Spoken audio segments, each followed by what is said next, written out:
here is Neil in Washington, D.C. Neil, you're on the air. Go ahead, please. Hey, thank you for taking my call, Kojo. So I'm an A&C commissioner near RFK Stadium, near the what's called Reservation 13, which is the proposed site for this Redskins training facility.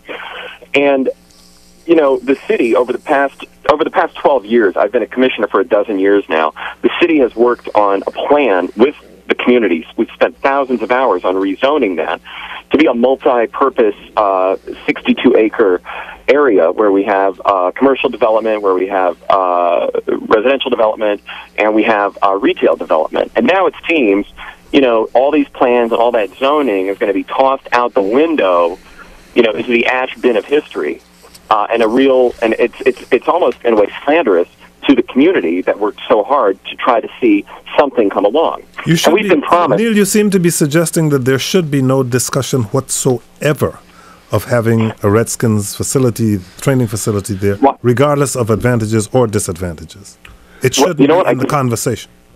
You know what would be, I think the real disrespect is coming is that why am I having to call in to a radio show to discuss this? Why hasn't anybody from the city come to the neighborhood to discuss these plans and show these plans instead of having secret meetings? I thought the deputy mayor for economic development came up and met with the Hill East community. Did he not?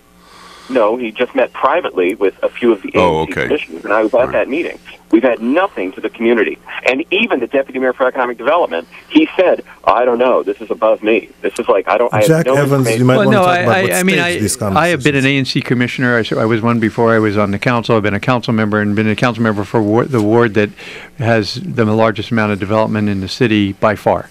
And you're raising a good point, but the problem with what we're talking about is such a preliminary, elementary stage. It's almost the chicken and the egg. Do you go out to the community and say, we are going to ask, it looks like they might be willing to move, so we're going to ask if they have some interest in our city. I mean, when do you do which is the bottom line? What is it? And there's never a good time. Whether it was the Verizon Center, the Convention Center, it's never the right time when you're supposed to say, hey, look, this might have some legs to it.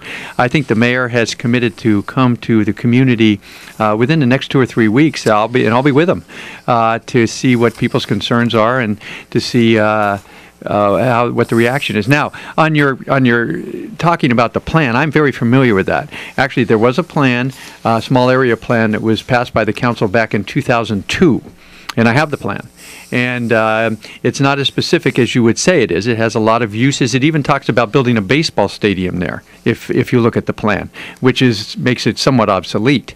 And so that plan has not now been acted on since the council voted on it. I believe in 2003 is when it was adopted.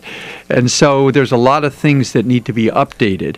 And that's why I'm saying that the city and the community need to really work together, as we will do, on whatever happens there. And it's by no means certain that there's going to be any sports facility at all. Neil, thank you very much for your call.